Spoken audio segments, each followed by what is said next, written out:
بسم اللہ الرحمن الرحیم۔ السلام علیکم ورحمۃ اللہ وبرکاتہ۔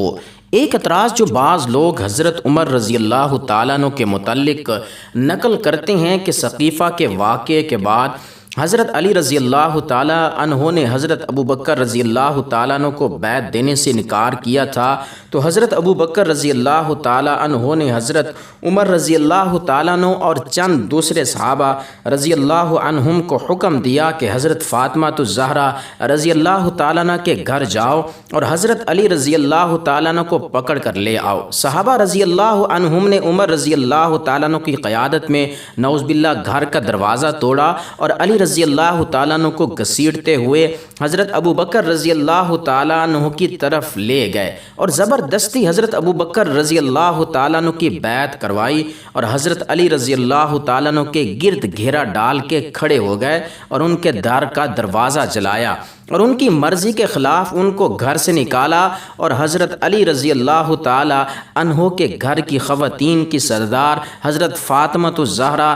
رضی اللہ تعالی عنہ کو دروازے کے درمیان نعوذ باللہ دبایا اور اس طرح محسن رضی اللہ تعالی عنہ جو حضرت فاطمہ رضی اللہ تعالی عنہ کے بطن مبارک میں تھے ان کو مار ڈالا۔ اس طرح کے واقعات بیان کرنے والوں نے حضرت ابو بکر رضی اللہ تعالی عنہ کی بیعت اور حضرت عمر رضی اللہ تعالی عنہ کے افعال کے بارے میں لوگوں کو دھوکہ دیا۔ یہ واقعہ ایسا نہیں تھا جیسا اس کو بتایا جاتا ہے۔ جو کچھ بھی اس واقعے سے متعلق صحیح بخاری، مسند احمد، کنز الاعمال وغیرہ میں موجود ہے، جب اسے کنگھالا جاتا ہے تو وہ واقعہ کچھ یوں ہے کہ نبی کریم صلی اللہ علیہ وسلم کے انتقال کے بعد حضرت ابو بکر رضی اللہ تعالی عنہ اور حضرت عمر رضی اللہ تعالی عنہ اور انصار اور مہاجرین رضی اللہ عنہم تدفین کے مراحل میں مشغول تھے۔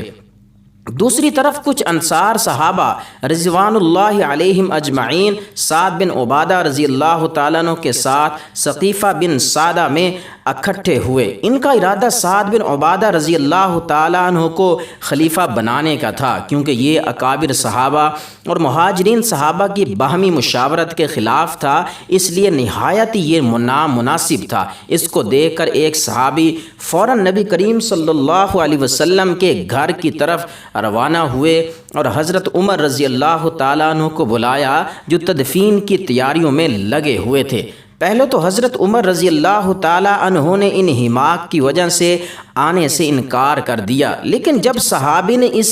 پر اصرار کیا اور اس کی اہمیت کے متعلق اطلاع کی تو حضرت عمر رضی اللہ تعالیٰ عنہ باہر نکل کر آئے اور صحابی نے انہیں انصار کے مجمع کے بارے میں بتایا اور اس کو سن کر حضرت عمر رضی اللہ تعالیٰ عنہ نے فوراً حضرت ابو بکر رضی اللہ تعالیٰ عنہ کو بلایا جو کہ خود تدفین کی تیاریوں میں لگے ہوئے تھے۔ جب حضرت عمر رضی اللہ تعالیٰ عنہ نے ان کو معاملے کی اہمیت کے بارے میں بتایا تو وہ بھی سقیفہ جانے کے لیے تیار ہو گئے اور ان کے ساتھ ابو عبیدہ بن جراح رضی اللہ تعالیٰ عنہ بھی ہو لیے۔ یہاں پر یہ معاملہ صاف ہو گیا کہ حضرت ابو بکر رضی اللہ تعالیٰ عنہ اور حضرت عمر رضی اللہ تعالیٰ عنہ نے خلافت حاصل کرنے کے لیے کوئی ابتدائی قدم نہیں اٹھایا تھا، اس کے برعکس وہ تدفین کے مراحل میں مصروف تھے۔ کوئی دوسرے صحابی آئے اور انہوں نے حضرت عمر رضی اللہ تعالیٰ عنہ کو انصار کے جمع ہونے کے بارے میں بتایا تھا۔ اس واقعے کے بعد کوئی حضرت عمر رضی اللہ تعالیٰ عنہ کی اہمیت کے بارے میں جان سکتا ہے۔ نیز حضرت ابو بکر رضی اللہ تعالیٰ عنہ اکیلے سقیفہ بن سعدہ نہیں گئے تھے، بلکہ ان کے ساتھ حضرت عمر اور عبیدہ بن جراح رضی اللہ تعالیٰ عنہم بھی ساتھ تھے۔ یہ تین صحابہ عشرہ مبشرہ میں شامل تھے، یعنی ان 10 صحابیوں میں سے تھے جن کو نبی کریم صلی اللہ علیہ وسلم نے جنت کی خوشخبری دی تھی۔ بظاہر حضرت ابو بکر، حضرت علی یا حضرت زبیر رضی اللہ تعالیٰ عنہم کو اپنے ساتھ لے کر نہیں گئے تھے، کیونکہ وہ نبی کریم صلی اللہ علیہ وسلم کے سب سے نزدیکی رشتہ دار تھے اور ان کا تدفین کے انتظامات میں رکنا زیادہ مناسب تھا۔ ایک حدیث میں بھی آیا ہے کہ جب حضرت علی رضی اللہ تعالیٰ عنہ نے نبی کریم صلی اللہ علیہ وسلم کو روضہ مبارک میں منتقل کیا تو فرمایا کہ ایک آدمی کی تدفین کے لیے اس کے اہل خانہ اور قریبی رشتہ دار ذمہ دار ہوتے ہیں۔ حضرت عمر رضی اللہ تعالی عنہ نے اپنی خلافت میں اس کی وضاحت کی تھی کہ حضرت ابو بکر رضی اللہ تعالی عنہ ثقیفہ بن سعدہ اس لیے گئے تھے کہ انصار کو مطلع اور ان کو وضاحت کر سکیں۔ ان کو اس کا نہیں پتہ تھا کہ اس کے بیچ میں ان کو خلیفہ مقرر کرنے کی ذمہ داری دی جا رہی ہے۔ شاید اسی وجہ سے وہ حضرت علی رضی اللہ تعالی عنہ کو ساتھ لے کر نہیں گئے تھے۔ جب یہ تینوں صحابہ ثقیفہ بنی سعدہ پہنچے تو دیکھا کہ انصار ایک بہت جذباتی حالت میں ہیں اور سعد بن عبادہ رضی اللہ تعالی عنہ کو خلیفہ کے طور پر مقرر کرنے والے ہیں۔ یہ کسی بھی حالت میں درست اور مناسب نہیں تھا۔ مہاجرین کے علاوہ انصار میں سے کوئی سعد بن عبادہ رضی اللہ تعالی عنہ کے ہاتھ بیعت لینے پر خوش نہیں تھا، اور اس کا بہت بڑا خطرہ تھا کہ بغاوت نہ ہو جائے۔ تو حضرت عمر رضی اللہ تعالی عنہ نے اس کی نشاندہی بخاری میں موجود خطبہ میں بھی کی تھی۔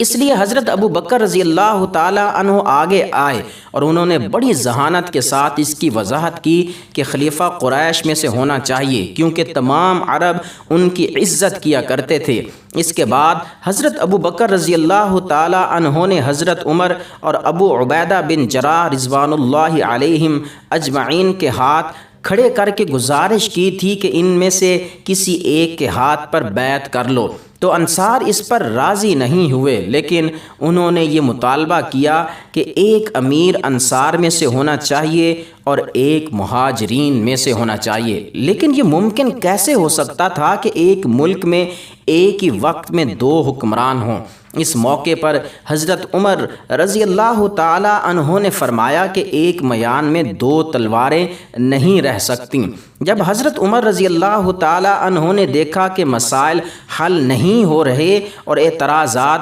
ختم نہیں ہو رہے اور بغاوت کا خدشہ سامنے آ رہا ہے، تو انہوں نے حضرت ابو بکر رضی اللہ تعالیٰ عنہ کو منبر پر کھڑا کر دیا اور اعلان فرمایا کہ وہ ان کے ہاتھوں پر بیعت کرنے جا رہے ہیں۔ حضرت عمر رضی اللہ تعالیٰ عنہ کے ہاتھ بیعت کرنے سے پہلے انصاری صحابہ نے ابو بکر رضی اللہ تعالیٰ عنہ کے ہاتھ پر بیعت فرما لی تھی۔ اس کو دیکھنے کے بعد تمام مہاجرین اور انصار جو وہاں موجود تھے، انہوں نے بھی حضرت ابو بکر رضی اللہ تعالیٰ عنہ کے ہاتھ پر بیعت کر لی، سوائے سعد بن عبادہ کے۔ جب حضرت عمر رضی اللہ تعالیٰ عنہ نے حضرت ابو بکر رضی اللہ تعالیٰ عنہ کو خلافت کے اہل ہونے کا حقدار ثابت کیا تو انہوں نے فرمایا کہ نبی کریم صلی اللہ علیہ وسلم نے حضرت ابو بکر رضی اللہ تعالی عنہ کو اپنی زندگی میں نماز پڑھانے کے لیے آگے کیا تھا، اور وہی ثانی اثنین یعنی نبی کریم صلی اللہ علیہ وسلم کے غار کے ساتھی تھے۔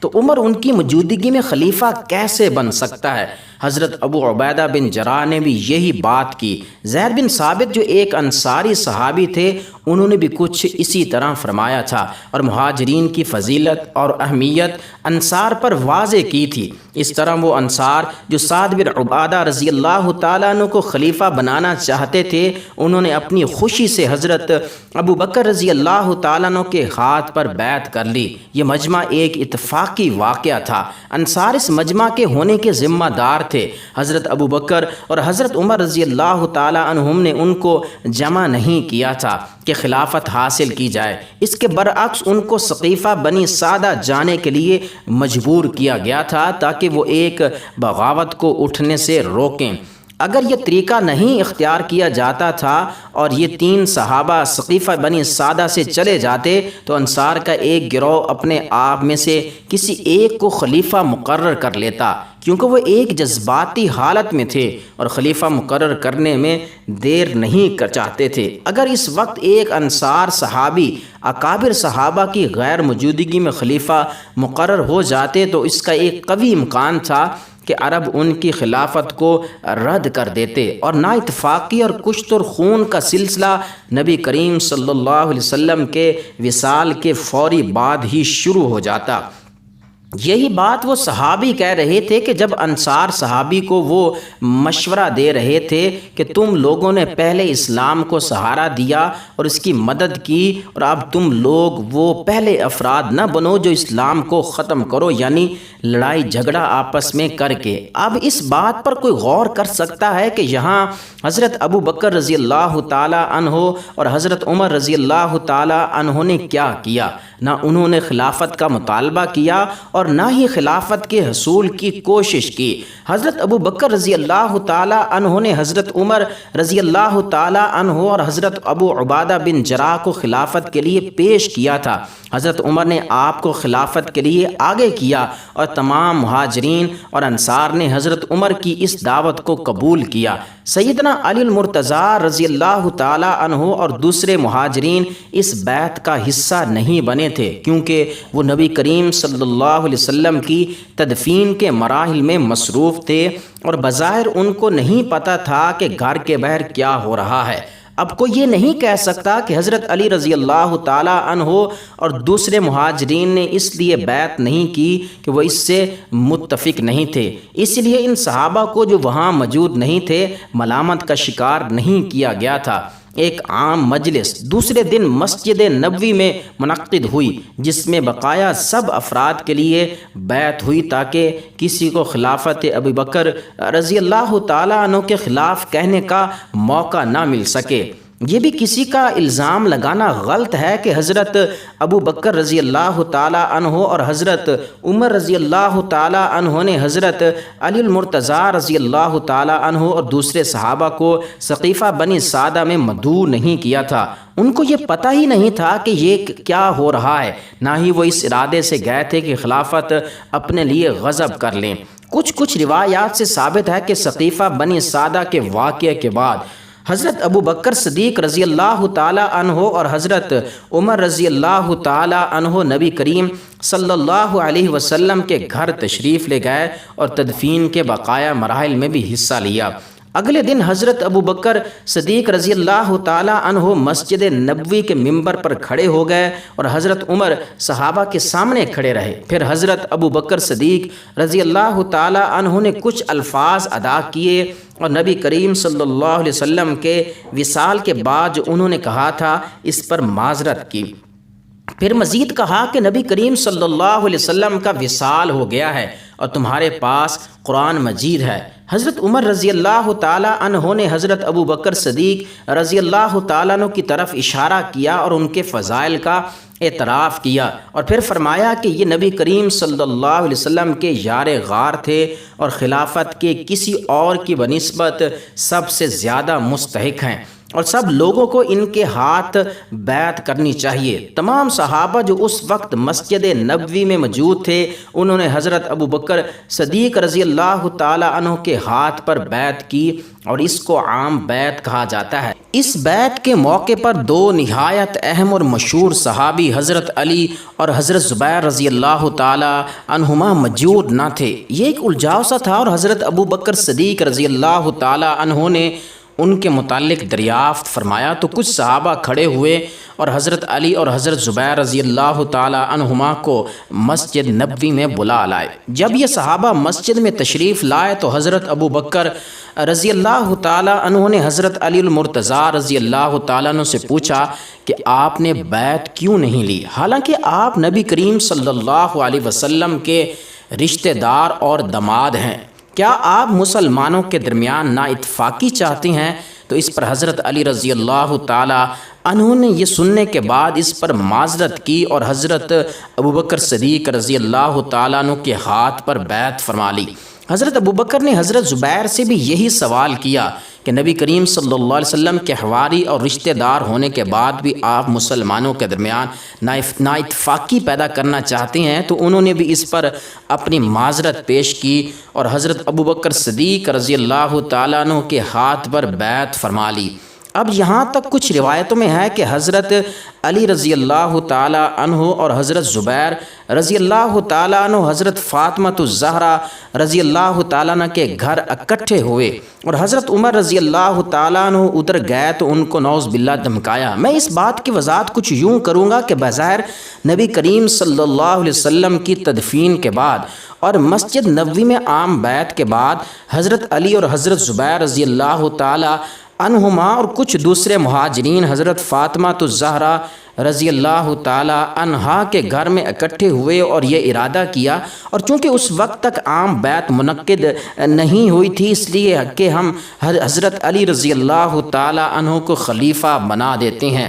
انہوں نے اس معاملے کو اپنے طور پر طے کیا اور حضرت زبیر رضی اللہ تعالی انہوں نے اعلان بھی کیا کہ وہ حضرت علی رضی اللہ تعالی عنہ کی مدد تلوار کے ذریعے کریں گے۔ دوسری طرف بہت سے مہاجرین اور انصار پہلے ہی حضرت ابو بکر صدیق رضی اللہ تعالی عنہ کے ہاتھ ثقیفہ بن سعدہ میں بیعت کر چکے تھے۔ اب اگر ایک اور خلیفہ مقرر ہو جاتا تو بغاوت کا ایک بہت بڑا خدشہ پیدا ہو سکتا تھا اور انصار ایک بار پھر اپنے لیے الگ خلیفہ اور امیر مقرر کرنے کا مطالبہ کرتے۔ اس لیے اس بغاوت کو دبانے کے لیے حضرت عمر حضرت فاطمہ الزہرا رضی اللہ تعالی عنہا کے گھر گئے، اور اس وقت حضرت علی اور حضرت زبیر رضی اللہ تعالی عنہما گھر پر نہیں تھے۔ کنز الایمال میں یہ درج ہے کہ حضرت عمر رضی اللہ تعالی عنہ نے فاطمہ الزہرا رضی اللہ تعالی عنہا کو کہا کہ اے دختر رسول صلی اللہ علیہ وسلم، تمام لوگوں میں سے کوئی مجھے آپ کے باپ سے زیادہ محبوب نہیں ہے، اور اس کے بعد آپ سے زیادہ پیارا کوئی نہیں ہے۔ میرے پاس یہ بری خبر آئی ہے کہ یہ لوگ آپ کے گھر میں جمع ہوئے ہیں اور حضرت ابو بکر کی خلافت کے خلاف سازش کر رہے ہیں۔ اگر ان لوگوں کو روکا نہیں گیا تو خدا کی قسم میں ان کے گھروں کو جلا دوں گا۔ یہ کہہ کر حضرت عمر رضی اللہ تعالی عنہ لوٹ آئے، اور جب حضرت علی اور حضرت زبیر رضی اللہ تعالی عنہما گھر واپس آئے تو حضرت فاطمہ الزہرا رضی اللہ تعالی عنہا نے ان لوگوں سے یہ کہا، کیا آپ کو پتہ ہے کہ حضرت عمر رضی اللہ تعالیٰ عنہ یہاں آئے تھے اور مجھ سے ایک عہد لیا، اگر تم لوگوں نے ابو بکر صدیق کی خلافت کے خلاف سازش کی تو تم لوگوں کے گھر کو جلا دیں گے، اور خدا کی قسم عمر اپنے عہد کو پورا کریں گے، اس لیے میرے گھر سے اس ارادے سے چلے جائیے یا اپنے ارادے اور خیالات کو ملتوی کر دیجئے اور دوبارہ میرے گھر اس ارادے سے نہ آئیے۔ حضرت علی اور حضرت زبیر رضی اللہ تعالیٰ عنہ گھر سے چلے گئے اور دوبارہ وہاں جمع نہیں ہوئے جب تک کہ انہوں نے حضرت ابو بکر صدیق رضی اللہ تعالیٰ عنہ کی بیعت نہ کر لی۔ کنز الامال کی اس روایت کے ذریعے کچھ نکات واضح اور صاف ہوتے ہیں کہ کیا کبائر صحابہ ایسا ہی کرتے تھے؟ کیا یہ صحابہ اس قابل نہیں تھے کہ انہوں نے بڑی بڑی سلطنتوں جیسے کہ کیسر اور کسریٰ کو بغیر سر و سامانی کے تباہ و برباد کر دیا تھا؟ کیا اللہ تعالیٰ ظالموں کی مدد کرتا ہے؟ اگر حضرت علی رضی اللہ تعالیٰ عنہ نے بیعت لی ہوتی تو وہ اس کو اپنے خلافت میں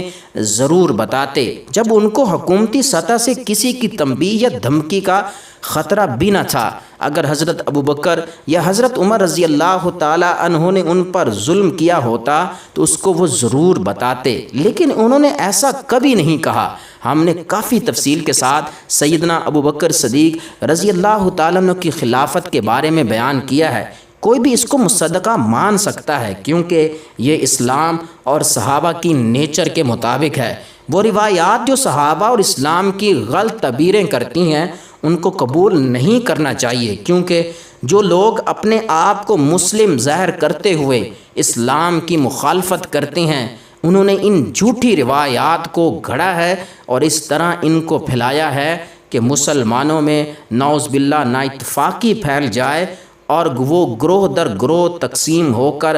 آپس میں خون بہانے لگیں۔ تاریخ کی کتابوں میں لکھی ہوئی ہر بات سچی اور مصدقہ نہیں ہوتی، اور اس پر اعتراض کرنے والوں سے لڑنا نہیں چاہیے، اور اس کے برعکس ہمیں ایک عملی مسلمان ہونا چاہیے، اور اس کے علاوہ ہمیں صحابہ کا ذکر ہمیشہ ادب اور احترام سے کرنا چاہیے اور ان کے لیے نفرت اور کسی اور صحابی کے لیے ان کی برائی نہیں کرنی چاہیے۔ نیز تمام صحابہ کے لیے محبت کی تلقین ہمیں کرنی چاہیے، اور ان سے محبت کرنا ہمارے ایمان کی نشانی ہے، اور ان کی مخالفت کرنا یہ نفاق کی نشانی ہے۔ اللہ تبارک و تعالی ہمیں اہل بیت سے اور صحابہ کرام سے سچی محبت نصیب فرمائے، اور ان کے نقش قدم پر چلنے کی توفیق نصیب فرمائے۔ آمین ثم آمین، والسلام۔